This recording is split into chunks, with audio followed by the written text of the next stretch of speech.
and they had loads of, the small sandwiches you make, and he had loads of trays of that food, and he says, I'm gonna throw it away. So I went in to get a couple of sandwiches, he goes, just take them. And we took trays and trays of everything, and that's how we fed all of the ambulance corps down Yonkers Raceway. Now, this was where did you get that food? Excuse me? From whom did you get Oh, that? Zarelli's. We walked into Zarelli's to go buy food, not knowing when we were gonna come back. And he had an order for a teacher's party that day. And the teachers, of course, canceled the party because I think there was a lockdown at the school, and they wouldn't let the kids out, so all the food was gonna go to waste. So I told him we were gonna go down to the city, and he just said, take the whole order. And it was trays and trays of food. And like I said, we wound up feeding all the ambulance corps over at Yonkers Raceway in the middle of the parking lot until we went to our next spot. Well, I think Chris said it good, that this town comes together, not just this town, I should say, basically the whole country did, but in these situations, when you have tragedies of this kind, a small town like this pulls together. I mean, we had another tragedy in town. We had the O'Haras who were lost on Flight 800, and this town pulled together to do everything they can for the family and the two young boys that survived from the result of their parents being gone in their system. And again, we had another loss. I think Mr. Spiesman from West Sunnyside Lane, who was lost in the towers. And again, the town came together to Now, do can you, whatever they yes, for can these you say a little more about that? He was in the tower. He was in Pentagon. He was in the Pentagon. He was in the Pentagon. That's right, he was And his right. first, let's get the full name. I want to have that on the recording. His full name is what? Robert Spiesman. Robert Spiesman. And, again, the town came together, and you do what you can, you try to pick up the pieces and go on with it. Go on with life, and, but you don't forget. You never forget. There's another, an Irvington graduate, too, that very rarely gets remembered. He lived in Jersey at the time, was Michael Bain, and he was lost in the tower. He was a few years older than myself. And We lost 5 people. Yeah, yeah. Oh, could you say something about that, Jim, please? Well, the two mentioned already, Bob Spiesman, Michael Bain. They lost a young Mr. Michael Collins who lived in the Half Moon, Buckeye. He was living in Hoboken at the time, though. And one of my neighbors who had just moved out of town a month before that, Good neighbor, huh? Stout, I forget his name. He was from Dobbs Ferry, but he had 2 kids, lived in 14 South. And there was from what I understand, an Oriental gentleman from East Irvington that really kept low profile. So I think there were 5 that when we have our 9/11 monument remembrance services, they are mentioned. But Mr. Collins from Half Moon always comes to those services every year and remembers his son. My most vivid memory personally of that day was not so much what our ambulance corps did and tried to do, was I was working that day, and I went back into the police station about 8:45 or 10 minutes to 9, and Detective Foley said, turn on the TV, it looks like a small plane hit the World Trade Center. And we went in the back room, and my immediate thought was, well, that's not a small plane, it looks like, 10 or 12 floors. So I took a ride down to the park, and there must have been at that time 20 people down the park already, down the southern end, looking down with binoculars and long telescope cameras and whatever, and watching it burn. It was scary. By that time, having the radio on, it was saying that there was, possibly that time the Pentagon was hit, and that there might be another plane. And somebody just mentioned about the F-16s going up and down the city, but they were going up and down the Hudson too, because in retrospect, they said that the second plane followed the Hudson River down to the World Trade Center, used the Hudson River as a guideline to hit the tower. So that was eerie, seeing F-16s low enough where you could read the numbers on the side of them, going down straight down the middle of the Hudson River. And I'll never forget, I went back down there after all we had done here to set up and get people going down there and have standby crews, so on and so forth. I went back down there about 1 o'clock. And there was a gentleman, he must Now, have you went down to, this Back was down to the Matheson Park, or? Back down Scenic, to No, Jimmy Hudson. Scenic Hudson Park. And there was a gentleman sitting on the bench with a woman, I don't know if it was his wife, his secretary's girlfriend, but they were both covered in white soot from head to toe. And I went over to him, he was crying on the bench. I said, "Are you okay?" He said, "I'm fine, I'm just shook up." And he said he worked at 140 West Street, Right across the street. which used to be, I used to go to school there years too. ago, it was an AT&T building years ago. So I knew it was the only building on West Street without windows. But he had evacuated, run uptown, and got a subway, came home. And he was very, very upset. He said he knew a lot of people that worked in the World Trade Center and so on and so forth. The ironic thing about it, and which really is kind of strange, that night, that Tuesday night, up at the Immaculate Conception Church, Father Byrne had a healing prayer community service. And after seeing this guy at 1 o'clock, he walked into the church at 8 o'clock in the same clothes he had on at 1 o'clock with his daughter, who had been in the World Trade Center and got out. And it was the most eerie thing I've ever seen. And during this service, it was not a mass per se, it was all denominational, it wasn't just Catholics, there were a lot of people there. And he says, "Does anybody want to say anything?" And this man stood up, and I don't know to this day who he is or where he even lives. But he said he wanted to thank God. He said, "Oh, I'm not Christian. I want to thank God for having this young lady sitting next to me now," which was his daughter, and I will never forget that. And as everybody says here, getting back to the gist of this, is that a small community like Irvington, in our own little capacity and intimacy, when called to do so, will always come together in time of need for anybody. And this was on a national scale. Now, the people went down like hell and stew, and the firefighters went down. They felt helpless by not being able to do more, but yet by the same token, it was fearful of the unknown, because we never, in our careers, our volunteer careers, had possibly faced something of that magnitude. The original rumor out of county control was, yes, as Stu said before, that they were going to bring victims, if there were any, north on Metro North and have them diverted to Westchester Hospital, so they didn't want to overload St. Vincent's and all the other hospitals downtown. Fortunately or unfortunately, that never happened. Fortunately, that there weren't that many victims, because a lot of them did get out. Unfortunately, that so many did die, and most of them happened to be the professionals who went to rescue people. But we really didn't know what we were going to face. But from the ambulance perspective of it, we had no problem getting 15, 20 people, all volunteers, I might add, to come to respond to headquarters to offer something to do, whether go down there or stand by here or stay overnight, so on and so forth. And we didn't want to send both of our ambulances, because being a volunteer outfit, we still have to protect our own community, so we couldn't send both of our ambulances, because we still had to help the people in our own town that support us. But we had no problem. We could have had 15 people go down if we wanted to, that wanted to volunteer, but you didn't want to strip the whole community and take both ambulances out of service and then leave your own village unprotected. So to recap what my thoughts are, is that yeah, it was a terrible day in American history, but yet it really brings to the forefront the fact that people in your own communities do care about each other. And I think that's one of the great things about living in a village like Irvington or any small village, is that you know everybody and everybody's there to back you up. And that's basically what happens. I do want to move on to Kevin and find out about your experiences that day, but I've thought of two questions as a result of what you've said so far. One is, it strikes me that I thought everything was so disorganized that nobody was in communication with anybody else, and I guess that was true for the police and firemen in the towers themselves. It was, yeah. But the way you've described this, you had somebody telling you to go here, to do that. It sounds like it was pretty organized. Very It is. organized, Well, very well. Which Actually, almost it was, Westchester one of County my other Control. memories was at that time, the village administrator, Steve McCabe, was involved, because he kept coming across the street, and then I think the mayor showed up too, wanting to know what's going on with the ambulance corps and the fire department. I know he would stop here, he'd stop the ambulance corps, so on and so forth. Because they were getting calls evidently in the town hall about the availability of what services we have to offer. Maybe not necessarily for downtown, but what, like if it cascades further north, or they brought victims further north, or if they needed fire department coverage, say for Yonkers or further south, whatever.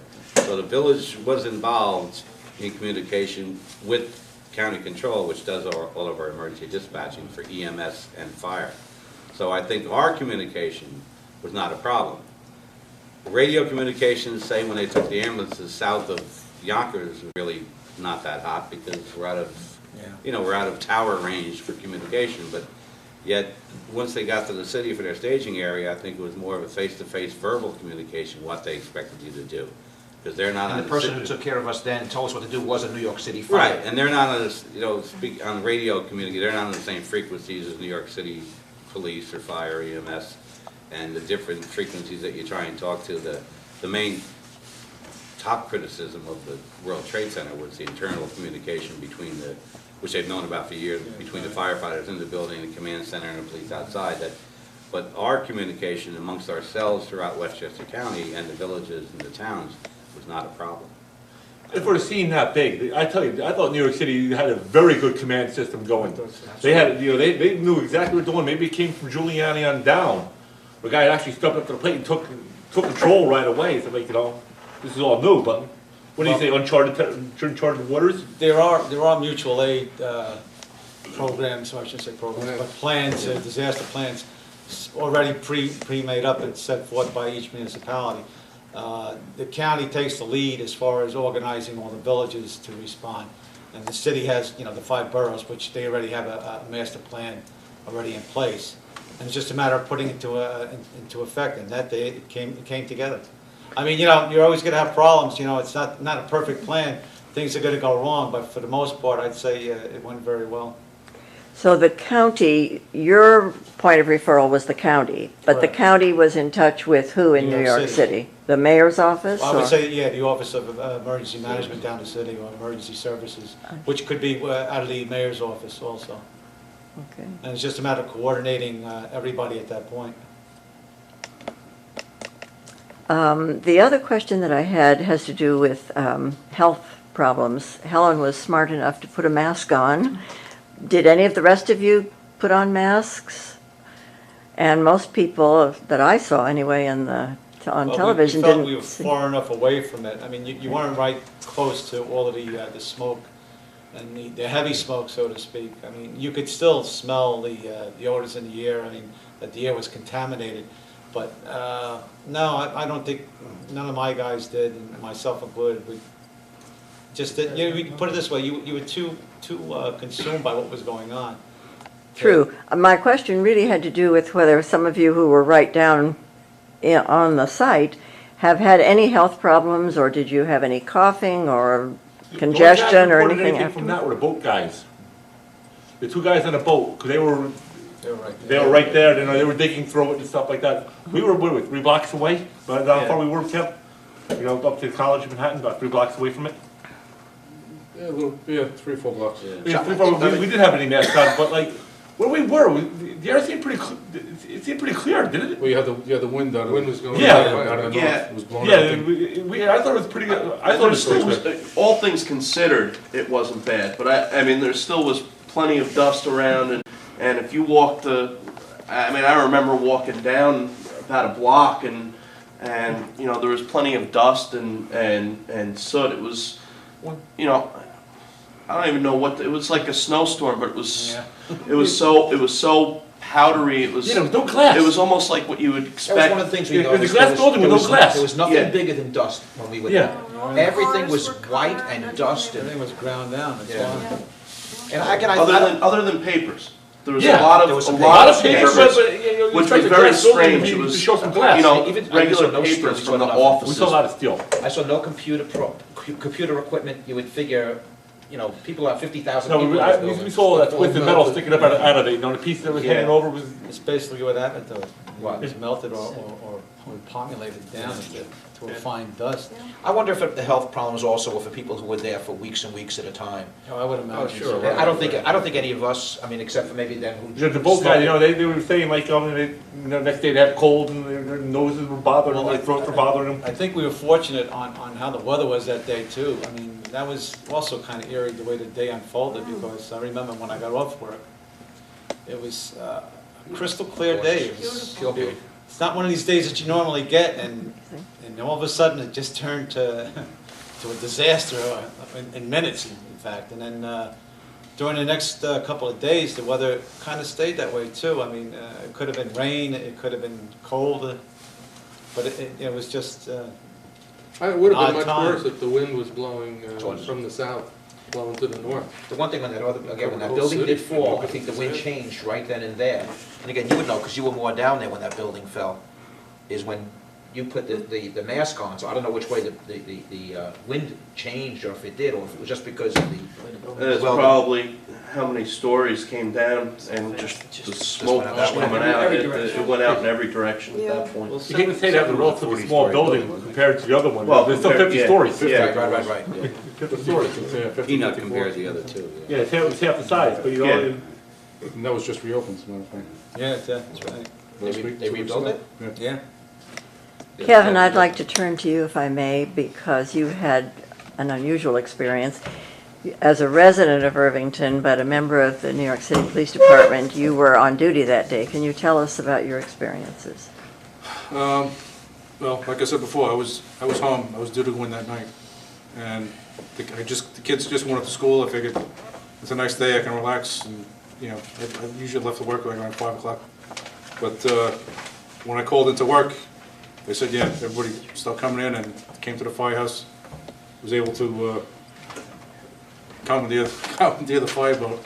As soon as I got down there, I met my guys because I was assigned to the scuba team. So I got on the police boat down by the Trade Center, and as soon as I got on, I mean, even the boat was covered with the ash, but we were evacuating people, anybody that we could What find. time would that have been? Do you remember? I have no idea. I was down there that day. I didn't get home. My first time I was able to come back to Irvington was 7 days later, and the first time I had a day off was 21 days later. And we were running 12-hour shifts, and when I was working on the scuba team, we worked 12-hour shifts anyway, but broken up, from 7 in the morning to 7 at night, and 7 at night to 7 in the morning. And instead of having guys on the same schedule rotating back and forth, whatever shift you were working that day, that's what shift you stayed on for the whole time. So from September 11th till the end of October, beginning of November, I was working steady nights. And then the guys who were working steady days, they got stuck on days with no days off in between. So those 12-hour days were typically 14, 15, 16-hour days. And part of the reason I stayed in the city for 7 days was I had no way of getting home because everything was shut down. And I said, I'm here. And instead of worrying how to get back to work the next day, I stayed. Where did you sleep? We have a little bunk room, and we have a couple, police trucks that, as soon as you get back to the base, you can, just, everybody had sleeping bags. So They had just, sandwiches from Zarelli's. You found the leftovers, we just have them in the kinda- refrigerator if you want some. whatever, you find a spot to sleep and you grab it. Now, your main assignment was with the scuba team, did Yeah. you say? Um, And so where, we were- where did they go and what? Well, did they do? I mean, every boat in the harbor, was being used, police boats, fire boats. And the one thing that helped the evacuation a lot was all the little commuter ferries were just nosing up to the seawall, grabbing people. And then every tugboat in the New York City area was there. So we were just, because the police boats were so small, and if something came up that we'd have to, go on an emergency run, we were getting people onto the tugboats, onto the ferries, getting them out of there. And we would just, we would wander in, as far as we could with the smoke, find people wandering around in the days, throwing, the tugboats, just keep walking straight, get down to the tugboats, get down there. Did you have to And- commandeer any pleasure boats at all? No, we had, actually, a lot of people showed up in the boats asking to help. And we would just like to avoid confusion, and, I mean, because with the wakes from just the tugboats and the ferries, the police boats and fire boats, the battery was a mess anyway, so we didn't want any, But weren't any most of the small fire boats. boats actually, they were doing the pumping for all the Yeah. mains that were down, right? Yeah. That's where the New York They City were doing all the fire got drafting. their water. Yeah, they had one of the big fire boats was tied up at North Cove Marina, and they were using that, taking river water and using it to fight the fires. you know, in between just getting people off and on and running back and forth. And then we were down when Tower 7 came down. That was pretty hairy. It was, we knew it was burning, and we kept hearing reports on the radio, you know, be careful, be careful, be careful. And then when it came down, it was just this huge rumble, and it was like, you know, you could hear it, and like, because we were like on the other side of it, and you could hear it, and the guys just started running. And, you know, you saw people running, and you're like, well, you know, because you kind of, you see the people running, and you know you should be running, but you hear this rumble, and you're like, what is that? And, so, but then when the smoke starts coming towards you, and you're like, well, it's time to go. But and after that was over, we were just basically just looking for stragglers, see who was left, you know, either buried or just disoriented. So you were right down at the site Oh, yeah. all those days that Yeah. you were working, And then those 21 days? They pulled us out because there was one plane that crashed into the field in Pennsylvania. They had no idea. They knew it was up there. They had no communication with the plane, and they didn't know where it was going. If it was going to Washington, it was coming to New York, and they kept thinking that the next thing that was going to get it was the Statue of Liberty. So we were just, you know, offshore, you know, keeping an eye out for things, and we got a call from the Coast Guard saying that there's a small boat that refused to stop for the Coast Guard. It's heading down the East River from uptown. Can one of the police department boats intercept it? So like, you know, we had no idea what's going on. So we were the closest boat, so they sent us over there. And we all had special weapons, you know, machine guns and everything else ready. Sure enough, here comes this boat flying towards us. And I had my weapon, and my sergeant said to me, he says, if I give you the green light, take him out. And so as he's getting closer, we got him, you know, blasting the siren, get on the PA system, stop the boat, and we just, you know, turn the boat sideways so you can see, you know, I mean, that big NYP police on the side. I mean, you can't mistake it for anything else.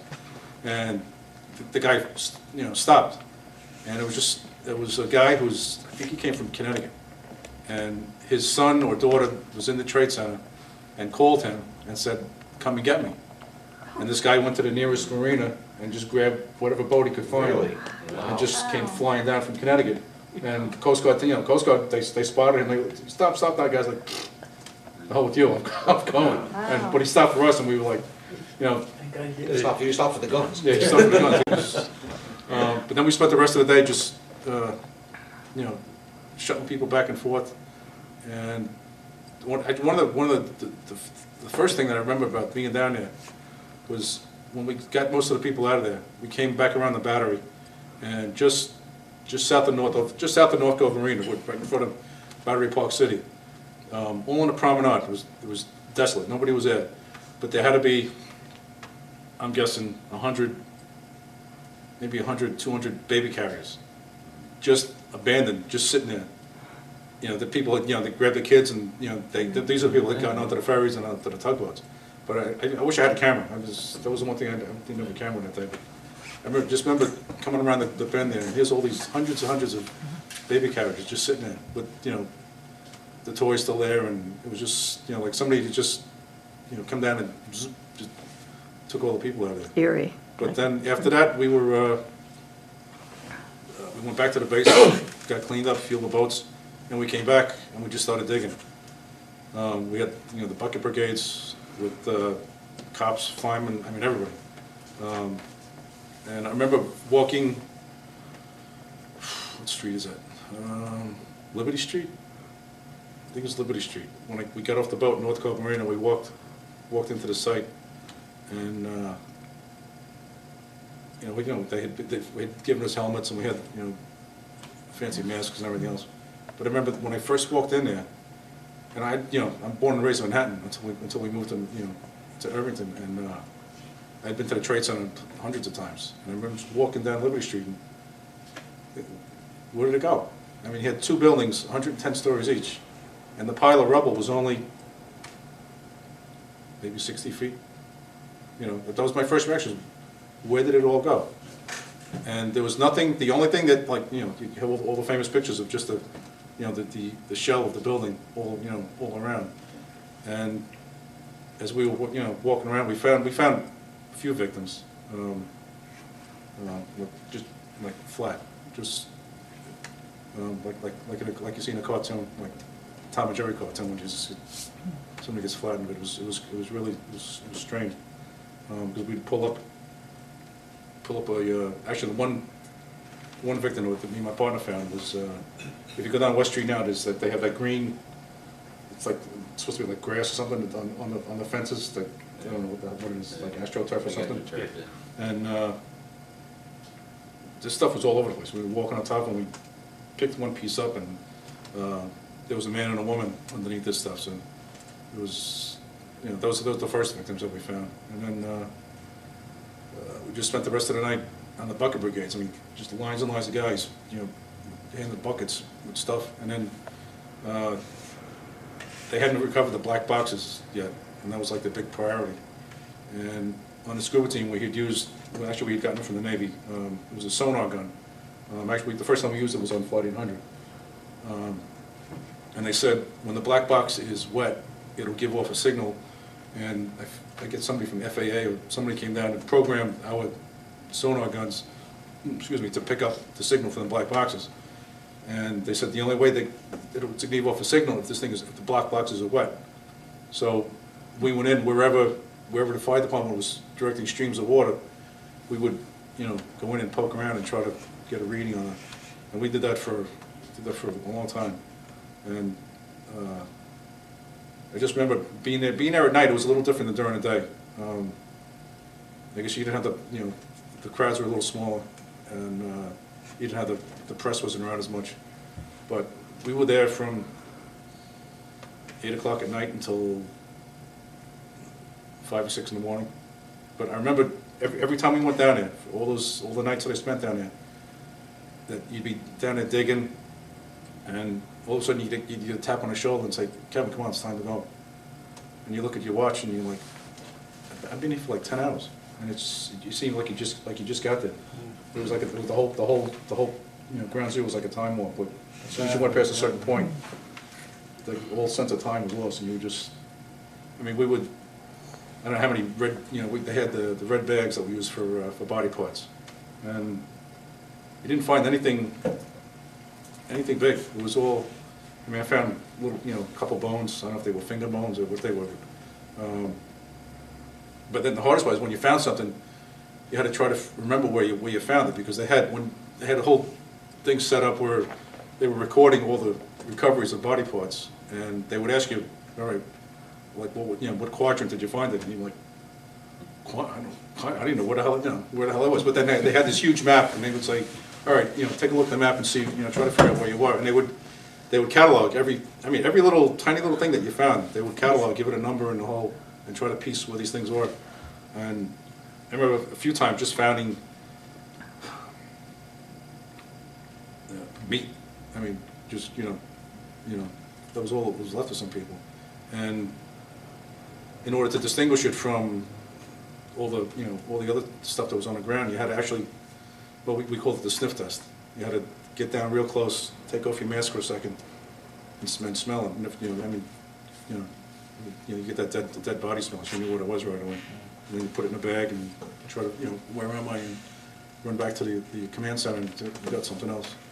I remember finding, I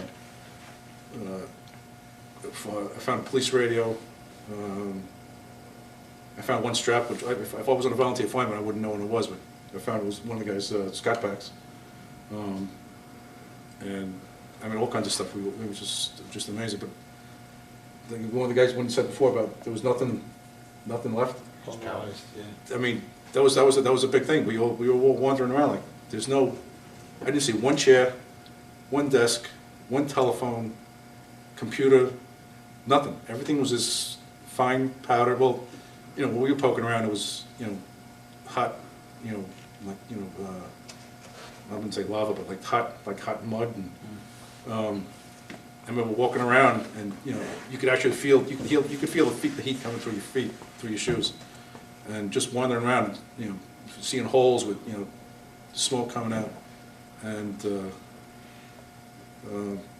was one, actually, the first night we were down there, there was right after we found those two bodies,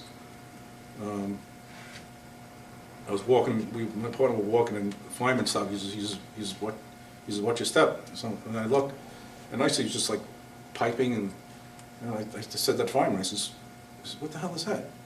It was one of FD's ladder trucks.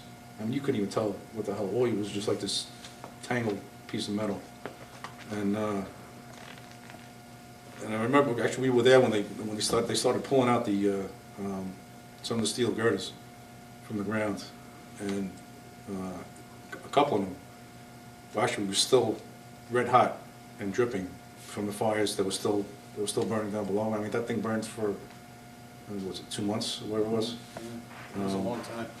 And I remember being on top of the pile with that sonar gun looking for the black boxes. Did And, they ever find the black spot? no, Never found them. Oh, they did not ever find the black boxes?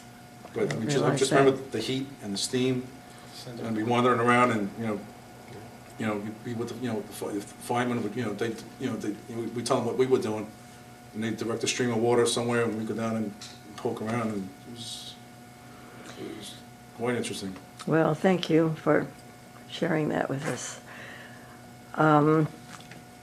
Jim, I just want to take a minute longer, finish up with two things, just a moment longer, if you could just say a word more about, and we only have about 4 minutes left on this disc, so we'll try to wind it up pretty quickly. Oh, all right, I will go on to a third disc then, so we won't rush this. About standing down at the park, could you give us some idea of how many people were there? You probably went down several different times, maybe. Any names of people you remember, or just whatever your experiences were there? Well, I did go down a couple of times, I think probably about maybe 10 or 9:15 after the first plane hit. And then that's when I think they about 9:30 they toned us out to kind of control. So I came up here because our captain at that time was still working over Reader's Digest, so I knew she wasn't available, so I figured I was next to command and trying to set up what was going on here. And I did go back down a few times. Again, I went back down after the first tower collapsed, before the second one did. And I'd say there were, by that time, 75 to 100 people down there. There were a lot of people. With cameras, these long, Zoom, whatever you call them, and video cameras, whatever. I do remember, which was kind of not a pleasant memory, was there were some young people down there. I'd say either high school or college age, young men mostly. High school went down there. And some of them were doing what they shouldn't be doing, and some were kind of in a jovial, laughing mood. Like, when the first tower came out, wow, that was cool, and I don't know if that's just the innocence of youth or whatever, but maybe they didn't realize what a terrible tragedy it was. But, again, maybe you blame it on their innocence. They said, wow, that was cool, and they had their video cameras going, whatever, and that kind of upset me a little bit. But I did go back down in the afternoon after everything was done, but you could see that Lower Manhattan, and I know for the people down there, it was 10 times as bad. It was just like it was hidden in a low-hanging cloud, like a mushroom white cloud, and obviously it was all the dust. But, for days you saw that. But